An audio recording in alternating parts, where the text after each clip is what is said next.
Hello, dear learners. Welcome back to With Shiksha. Today's current affairs is brought to you by With Shiksha. So let us begin. आज का जो date है that is 17th of October and all the important articles are here as follows. पहला है Trump and ministry of external affairs. ठीक है, आप recently हम लोगों ने न्यूज पढ़ा था regarding the Gaza peace summit, right, जो शर्म अल शेख इजिप्ट में हो रहा है. तो वहां पर क्या है कि ट्रम्प एंड मिस्टर जो MEA है, हमारा जो मिनिस्ट्री ऑफ एक्सटर्नल अफेयर्स है, ट्रम्प ने ये क्लेम किया है कि he has to talk to the honorable prime minister of the country, of our country, and our prime minister has said that we are not going to buy Russian oil by November 15. ठीक है, ऐसा कुछ इन्होंने बोला है, पर ministry of external affairs ने इसको मना किया है. ठीक है, सेकंड है पीस इन वेस्ट एशिया. ये जो हमारा ट्रम्प जो गाजा पीस प्लान है उसके बारे में यहाँ पर डिस्कस किया गया है. हम भी इसको पढ़ेंगे, हम भी इसके बारे में समझेंगे. And third is cabinet approves bill on सत्रा लैंड प्रोटेक्शन. या सत्रा जो लैंड है उसका प्रोटेक्शन के लिए कैबिनेट ने यहाँ पर एक बिल है, इसको अप्रूव किया है. ये बिल जो है अगले साल आफ्टर इलेक्शन जो है, अगर ये गवर्नमेंट फिर से बनती है तो ये बिल जो है ये पास करवाएंगे, ऐसा बोला जाता है. ठीक है, तो ये तीन इंपॉर्टेंट आर्टिकल्स है for the day. Let us look at the first news. The first news is Trump and ministry of external affairs at odd. ठीक है, यहाँ पर ऑड होगा ओवर रशियन ऑयल इम्पोर्ट. ठीक है, तो यहाँ पर क्या है, देखिए अगर यहाँ पे अगर हम देखें क्या लिखा है कि Trump says Modi committed on October 15 to end Russian import जो है तेल का. हमने अक्टूबर 15 को ऐसा ट्रम्प कह रहे हैं कि हमने अक्टूबर 15 को ऐसा एक कमिटमेंट दिया है कि we are going to end Russian oil import. लेकिन मिनिस्ट्री ऑफ एक्सटर्नल अफेयर ने कहा ऐसा कोई कन्वर्सेशन ही नहीं हुआ दोनों लीडर्स के बीच में. और जो यूएस एम्बेसडर है सर्जियो गोर, सर्जियो गोर जो है वो he met Modi on October 11 and later Trump on October 15. However, it is unclear if he conveyed India's message. ठीक है, तो ये जो है यहाँ पर आपको देखने को मिलेगा कि एक दोनों देशों के बीच में थोड़ा कम्युनिकेशन गैप भी जो है ये पनप रहा है. And let us look at the news की आर्टिकल में क्या है. ठीक है, India and USA continue to differ publicly over Russian oil as US President Donald Trump had been assured by Prime Minister Narendra Modi that India will stop buying oil from Russia, while Ministry of External Affairs maintained the two leader has not spoken about the issue. तो यहाँ पर जो Donald Trump है वो कुछ अलग बात कर रहे हैं, हमारे मिनिस्ट्री ऑफ एक्सटर्नल अफेयर्स कुछ और बात कर रहे हैं. ठीक है, but ministry of external affair ने ये भी कहा है कि हम जो है अपना बेस जो है हमारा जो हम जिससे ऑयल खरीद रहे हैं उनका जो बेस है उसको भी हम ब्रॉड कर रहे हैं और साथ ही हम डाइवर्सिफाई भी कर रहे हैं. ठीक है, एनर्जी खरीदने का हम जो है डाइवर्सिफाई भी कर रहे हैं, लेकिन हम रशियन ऑयल जो है अभी खरीदना बंद नहीं कर रहे. ठीक है,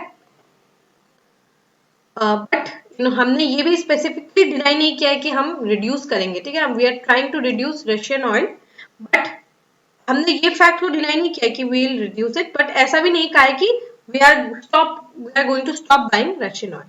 The subject of Russian oil, which has led US imposing penalty tariffs on India, is believed to be holding up trade talks between two countries.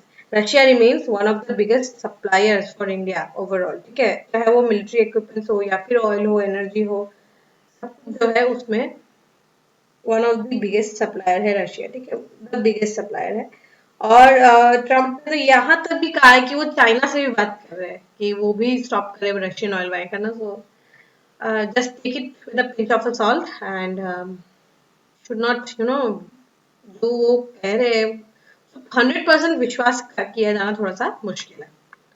ठीक है, चलिए नेक्स्ट है न्यू डॉन. ठीक है, पीस इन वेस्ट एशिया. तो West Asia का जो summit है, ये जो 20 पॉइंट पीस प्लान है, ये इसका है डोनाल्ड ट्रम्प का प्लान है. ठीक है, 20 पॉइंट पीस प्लान है बिटवीन गाजा एंड इसराइल. ठीक है, तो while addressing the Knesset Israeli parliament, US President Donald Trump declared ceasefire between Hamas and Israel, which he helped broker. ये बहुत important है, ये तो वो बोलेंगे ही. Mark the historical dawn of Middle East. In Sharm el Sheikh, Egypt, Arab and Muslim leaders joined him in praising his 20-point peace plan. ठीक है, शाहबाज शरीफ ने तो बिल्कुल ही पुल ही बांध दिए थे, वो तो अलग ही बात है, पर यस 20 पॉइंट पीस प्लान उन्होंने लाया. While all sides hailed Mr. Trump's role as a peacemaker, The declaration of a new era in West Asia claiming to end 3,000-year-old conflict glosses over deep and enduring complexities. जो जो Jews and Arabs है उनका बीच का जो वो जो उन दोनों देशों के बीच में जो इशू है ना, that is very complex, very deep, very historical. We cannot just come and say कि हमने आके मतलब न्यू ऐसा करवा दिया. Yes, kudos should be given, but there are deeper complexities and bigger challenges than just to end this war. ठीक है? The Gaza ceasefire, which appears to be holding with Hamas and Israel, releasing hostages and prisoners, is undoubtedly a relief for Palestinian hostage families. But the greater challenge lies in implementing the next phase of, let alone building the new Middle East. ठीक है?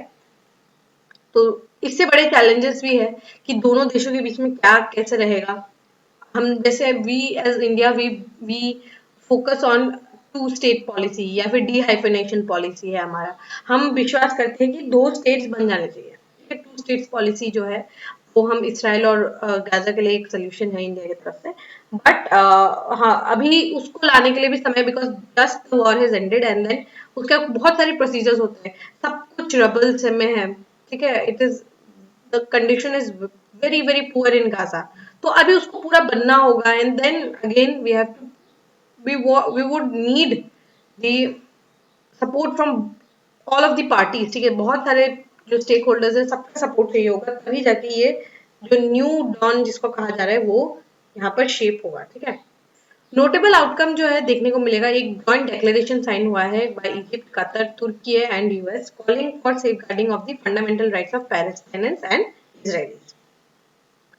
It recognized the region's historical and spiritual significance to multiple faiths, Jews, Christians, Muslims. ठीक है, सबका ये एक बहुत ही main centre है faith का.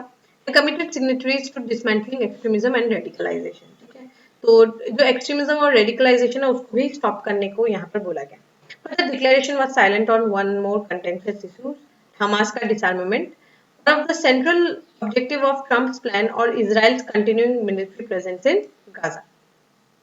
तो जो हमास का डिसआर्ममेंट है, लेकिन अभी भी हमास क्या डिसआर्म करेगा खुद को, और क्या इसराइल जो है वो मिलिट्री प्रेजेंस जो है उसको रिड्यूस करेगा, ये एक बहुत बड़ा चैलेंज रहने वाला है.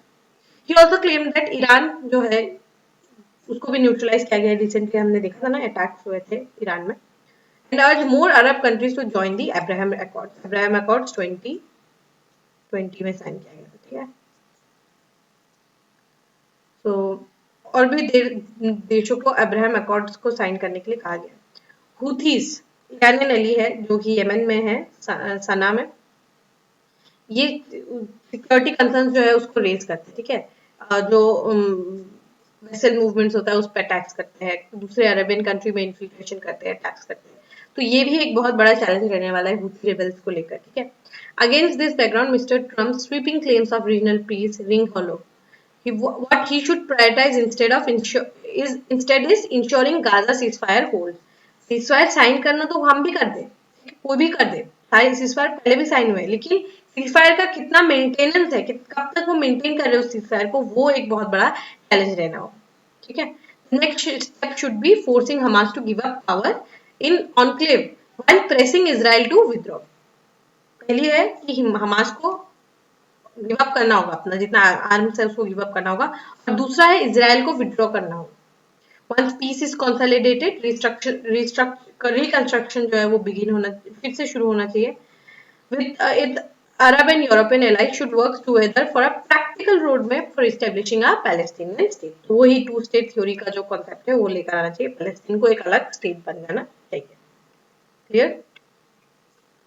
ऑलराइट, लास्ट इज कैबिनेट जो है अप्रूव पेट्रोल एंड प्रोटेक्शन. ठीक है, इसके साथ ही बहुत सारे अलग अलग एडवाइजेस भी आए जो आप लोगों ने पढ़ा होगा regarding the Biplab Sharma committee recommendations. Right, जो उन्होंने क्लॉज 6 को इम्प्लीमेंट करने के लिए बहुत सारे रिकमेंडेशंस दिए थे, उसमें से 52 एक्सेप्ट हो गए. ठीक है, तो उन्हीं 52 की तरफ काम करते हुए खतरों का जो लैंड है उसको प्रोटेक्ट करने की यहाँ पर बात की गई है.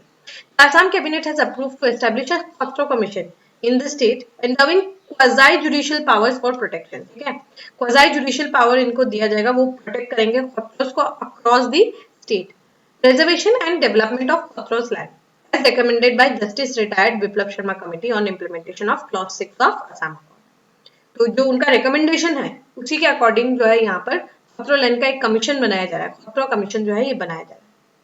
The commission will be headed by a retired High Court judge, including a retired government officer of Secretary rank with expertise in revenue laws, along with 2 खतरो अधिकार्स as a member. तो यहाँ पर जुडिशरी से भी रहेंगे, गवर्नमेंट एग्जीक्यूटिव से भी रहेंगे और साथ ही खतरो अधिकार भी रहेंगे, 2 खतरो अधिकार as a member. It will serve as an appellate authority where anyone can appeal against decisions of deputy commissioner concerning the खतरा land. ठीक है, तो यहाँ पर इसको भी पावर्स जो है दिए गए हैं as a quasi judicial power. Deputy commissioner जो खतरा एरियाज में कोई भी डिसीजन लेंगे उसके खिलाफ एक अपील भी जारी किया जा सकता है. तो एक appellate अथॉरिटी भी यहाँ पर बनाया जा रहा है, हेंस क्वाजी जुडिशियल. ठीक है, तो एडमिनिस्ट्रेटिव काम तो होगा ही, जैसे खतरा लैंड डेवलपमेंट, खतरों प्रिजर्वेशन, ये तो रहेगा ही, लेकिन साथ ही जुडिशियल का भी पावर है, क्योंकि appellate body जो है appellate authority का पावर दिया गया है. ठीक है, the commission will also have the power to investigate, issue directives, जैसे मैंने आपको बताया इन्वेस्टिगेशन का पावर है, क्वाजी जुडिशियल डायरेक्शन इशू कर सकते हैं कंसर्न डीसी को, स्टेट गवर्नमेंट को, और नेसेसरी एक्शन भी ले सकते हैं in case of misuse of खतरा लैंड और इंक्रोचमेंट की केस.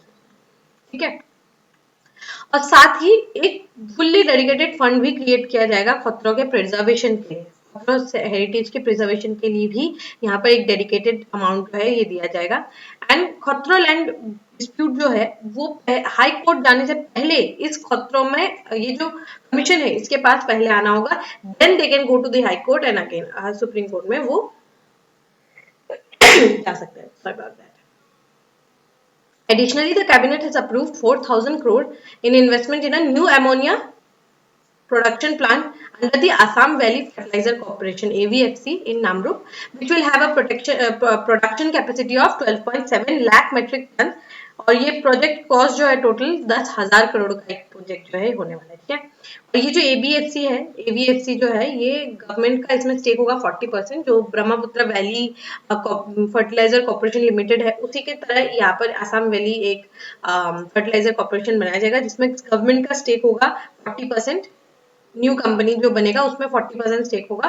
फिर इसमें the project is expected to generate 460 permanent job, 1500 related employment opportunities with prime minister Modi to likely lay the foundation in December. ठीक है, दिसंबर के महीने में यहाँ पर ये फाउंडेशन दिया जाएगा. ये अलग है, नामरूप फर्टिलाइजर है उसी के साथ एक और प्रोडक्शन प्लांट जो है लगाया जा रहा है. ठीक है, जो वो प्रोडक्शन प्लांट है वो तो बना ही रहा है अभी भी, और वो जो दूसरा प्लांट होगा ये एवीएफसी के अंदर, ये उसी प्लांट के अंदर एक और प्लांट होगा जो कि एडिशनल एमोनिया जो है वो प्रोड्यूस करेगा. ठीक है, तो ये कुछ अनाउंसमेंट है जो कैबिनेट ने कल डिसाइड किया, जो हमने पढ़ी है. ठीक है, alright, with this we have come to end of today's session. If you like this session, don't forget to give a like and write down in the comment section. We will meet in the next session very soon. Till then, take care, study hard, and thank you.